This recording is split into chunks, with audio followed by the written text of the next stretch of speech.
আজকে মরলে কালকে 2 দিন, পরের দিন কেউ কাঁদবে না। যাদের জন্য করলা কামাই, মরলে তাহারা চিনবে না। থাকতে সময় করো আমল, ঈমান করো খাঁটি। শেষ ঠিকানা তোমার আমার 3.5 হাত মাটি।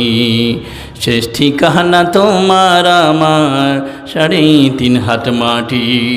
আজকে মরলে কালকে 2 দিন, পরের দিন কেউ কাঁদবে না।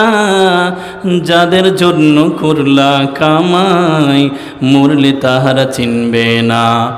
থাকতে সময় করো আমল, ঈমান করো খাঁটি। শেষ ঠিকানা তোমার আমার 3.5 হাত মাটি। শেষ ঠিকানা তোমার আমার